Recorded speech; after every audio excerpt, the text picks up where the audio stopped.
esse tema de hoje, eu quero continuar naquela série em que eu estou compartilhando com vocês até que Ele venha. E aí eu diria que o tema seria então algo como servir uns aos outros até que Ele venha. E eu quero fundamentar esta palavra com vocês. O texto de fundamento está no Evangelho de Mateus, capítulo 24, de 45 a 50.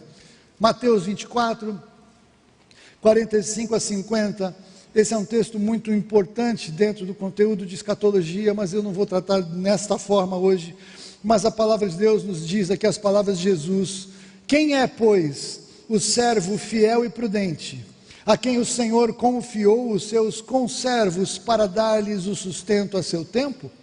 Bem-aventurado aquele servo a quem o seu Senhor, quando vier, achar fazendo assim. Quando o Senhor vier, que Ele nos ache servindo uns aos outros. Em verdade vos digo que o Senhor lhes confiará todos os seus bens. Mas se aquele servo, sendo mau, disser consigo mesmo: meu Senhor demora-se, e passar a espancar os seus companheiros e a comer e beber com ébrios, virá o Senhor daquele servo em dia em que não espera, em hora que não sabe, e castigá-lo-á, lançando-lhe a sorte com os hipócritas, e ali haverá choro e ranger de dentes.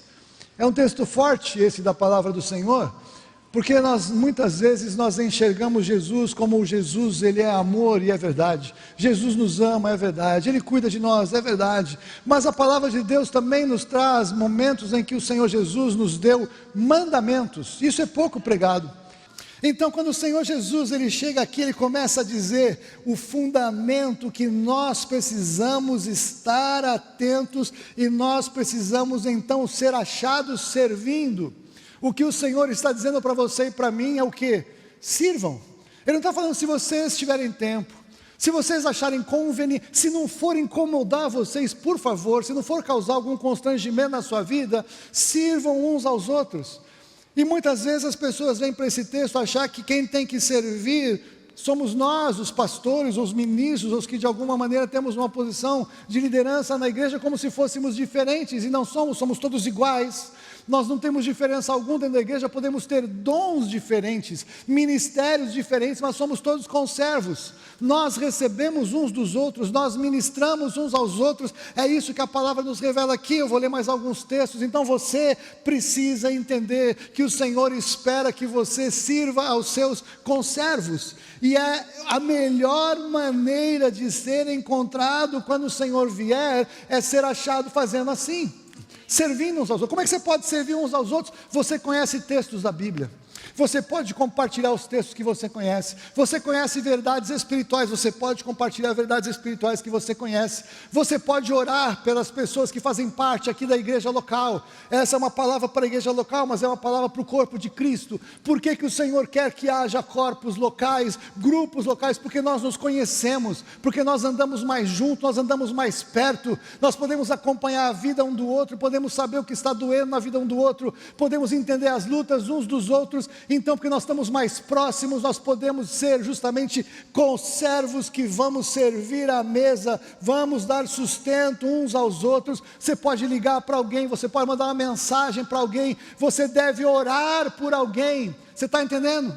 Quando nós oramos em concordância, há poder. Quando nós nos exortamos uns aos outros, há poder. Quando nós nos consolamos uns aos outros, quando nós nos ensinamos uns aos outros, quando nós cuidamos uns aos outros, quando nós suprimos uns aos outros, quando nós amamos uns aos outros, da unidade da nossa fé, Jesus estará cada vez mais no nosso meio. A luz plena do Senhor estará derramada e manifesta em nosso meio, e as trevas vão cada vez mais dissipando, e aquelas coisas que estão em nós e que nós não percebíamos que estavam erradas, serão reveladas aí pelo amor de Deus. E fala: Senhor, meu Deus, eu não vi que eu estava fazendo isso, me perdoa, lava com o sangue de Jesus, eu estou livre disso em nome de Jesus. Ou vai usar um irmão para trazer uma palavra profética, vai usar um irmão para trazer uma exortação, vai usar um irmão para te trazer um ensino, vai usar um irmão para te dar um testemunho. É por isso que as trevas querem acabar com a nossa unidade. É por isso que querem acabar com a nossa comunhão. É por isso que o inferno não suporta a unidade do corpo de Cristo. João Evangelho de João, capítulo 9, versículo 4. Só que nós precisamos fazer isso logo. Por quê? Porque nós que conhecemos o tempo, estamos percebendo que não temos mais tanto tempo. Quanto tempo? Não é questão de marcar a data, é questão de perceber que a estação mudou. E olha o que João nos revela: é necessário que façamos as obras daquele que me enviou, enquanto é dia. Porque a noite vem, quando ninguém pode trabalhar. Misericórdia, olha o que o Senhor revelou para João. Nós somos comprados por alto preço para trabalhar para o Senhor, e nós temos que acelerar. Sabe por que nós temos que acelerar? Porque a noite vem, nós só podemos trabalhar enquanto é dia, porque quando chegar a noite, ninguém mais pode trabalhar. E eu confesso que essa frase me calou forte, porque nós estamos vendo, já existem muitos países que está proibido pregar o Evangelho, reunir, congregar, né? Vocês sabem disso, a gente lê, a gente se informa, né? Então veja, naqueles lugares os nossos irmãos não podem mais se reunir como nós nos reunimos aqui, porque o diabo não suporta a unidade do corpo. A noite já chegou lá de uma maneira que eles não podem trabalhar tanto assim quanto nós podemos, mas às vezes eles fazem trabalhos naquele lugar que nos envergonham, não é isso? Agora nós aqui nós achamos que é bom a gente escolher: será que eu vou hoje me encontrar com os irmãos?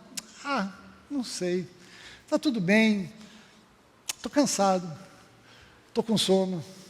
Hoje nós não entendemos a realidade que é quando a noite vem, de verdade, e a gente não conseguir mais fazer tudo que a gente acha normal, e a gente está tão acostumado. Aliás, na verdade, esse tempo, tem muita gente, eu já vi muitos pastores falando, as igrejas que abriram, que perderam muita gente da igreja. Sabe o que eu digo? Não perdeu ninguém que era da igreja. Tinha gente que era frequentador, tinha gente que era evangélico, mas pessoas que nunca se converteram a Cristo. Então, quando estava tudo bem, aleluia, glória a Deus, louvor, palavra de motivação, tudo bem, estão lá. Mas o dia que a coisa aperta um pouquinho, já não vão. O dia que tem outras opções e não é necessário, tem até uma desculpa: pastor, sabe por que eu não estou indo? Porque eu sei que é só 30% que pode ir. Se eu fosse, eu ia atrapalhar alguém de ir lá. Então eu não fui para ceder o meu lugar para outro. Você está entendendo a pegada? Nós temos que estar juntos, porque na nossa unidade nós somos fortes no Senhor. E aí, aqueles que têm essa revelação, nestes dias, aproximam mais, porque é o Espírito Santo que faz, não é pastor que manda, o Espírito Santo une. E eu estou aproveitando para pregar essa palavra enquanto estamos fechados, enquanto não podemos ter culto aberto, porque eu não estou fazendo nada de carapuça para ninguém. Eu sei que tem gente que tem questões em casa, eu sei que tem gente que tem questões com filhos pequenos, eu sei tudo isso. A questão, não estou falando da exceção, eu estou falando qual é a regra. O que está no nosso coração de verdade? Vem à noite, quando ninguém pode trabalhar. Meu Deus, meu Deus. Por outro lado, Mateus 16, 27, e eu vou fechar com esse texto. Vou fechar com as palavras de Jesus, em Mateus 16, 27. Porque o Filho do Homem há de vir na glória de seu Pai, com os seus anjos, e então retribuirá a cada um conforme as suas obras. Queridos, nós somos salvos pela graça, mas nós somos salvos para obras. O Senhor nos salvou, o Senhor nos alcançou, o Senhor nos capacitou. Deus te deu dons, Deus te deu talentos, Deus te deu recursos, Deus te deu capacidades, Deus colocou um monte de coisa em você, preciosas e poderosas para Ele usar, para que você pegue todos esses recursos que Ele te deu e você use na vida das pessoas que estão ao seu redor. Você é chamado para ser um abençoador, você é chamado para fazer a diferença na vida de pessoas. As pessoas que não têm a Cristo, você é chamado para pregar a salvação, você é chamado para viver uma vida que impacte as pessoas com a obra de Jesus em você. Você que já é de Jesus, você é chamado por Deus então para fazer as obras com os de fora, mas também para fazer as obras com os de dentro. A palavra de Deus diz que nós temos que fazer também este cuidado com os domésticos da fé, aqueles que fazemos parte do corpo de Jesus. Essa é uma grande prioridade nossa, cuidar daqueles que são de Jesus, cuidar uns dos outros, cuidar daqueles que o Senhor nos coloca para fazermos a diferença. Tudo o que eu preciso na minha vida passa pela vida de vocês. Não está em mim, está em vocês. Deus faz através de vocês em mim e vice-versa. O Senhor faz coisas na nossa vida através dos outros. Nenhum de nós é uma ilha. Você não pode andar só, você não pode andar distante, você não pode achar que você é autossuficiente, que você tem tudo o que você precisa. Você precisa entender o poder do corpo de Cristo, o poder da igreja local, do corpo de Cristo que se reúne, do amor que une cada um de nós. É o sangue de Jesus. Nós temos o mesmo sangue, nós temos o mesmo grupo sanguíneo, o nosso sangue é do céu, o nosso sangue é o sangue de Jesus, nós temos o mesmo DNA, nós temos a mesma identidade, nós temos o mesmo vocabulário, nós temos os mesmos costumes, nós temos as mesmas leis, nós temos os mesmos valores, temos os mesmos princípios, temos o mesmo destino, nós temos tudo o que Jesus depositou em nós. E você e eu somos chamados a compartilhar uns com os outros. Sabe por quê? Porque o Senhor, quando vier, Ele vai nos julgar segundo as nossas obras. Quem não tem Jesus, é uma tragédia ser julgado pelas suas obras, porque ninguém tem boas obras suficientes para pagar a salvação. A salvação é pela graça, por meio da fé e não de obras. Então, quando o Senhor Jesus vem julgar pelas obras as pessoas que não são dele, não tem esperança. Mas para nós somos salvos pela graça, por meio da fé, mas Ele vai cobrar de cada um de nós o que fizemos com o que Ele nos deu, quanto fizemos, como fizemos, porque Ele nos chama, como nós vimos, para as boas obras. Ele preparou as boas obras para nós andarmos nelas. Ele nos ungiu para nós manifestarmos a vida dele em nós. O que você e eu precisamos fazer é obedecer, é entender que Jesus nos dá ordens e nós precisamos obedecê-las. Nós precisamos entender que nós temos um papel a exercer, e ainda mais nesses dias em que vivemos, e que nós olhamos para frente e a incerteza está estampada, a dúvida está gritando, a preocupação de como planejar o futuro está afetando a todos, e nós que estamos em Cristo, nós podemos olhar e podemos falar, realmente eu não sei exatamente o que vai acontecer, eu não sei exatamente quando tudo isso vai acontecer, mas eu sei o que eu tenho que fazer hoje. A nossa vida com o Senhor é dia a dia, nós não andamos ansiosos de coisa alguma, porque Ele nos manda agir assim. Então nós andamos em obediência. O que é para fazer hoje?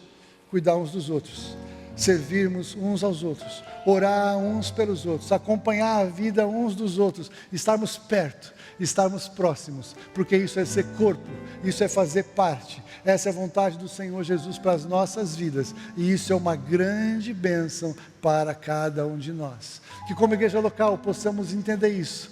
Nós temos que cuidar uns dos outros até que Ele venha. Quando Ele vem, a questão não é quando Ele vem, a questão é que nós temos que fazer isso, até que Ele venha, porque quando Ele vier, Ele quer nos achar fazendo isso.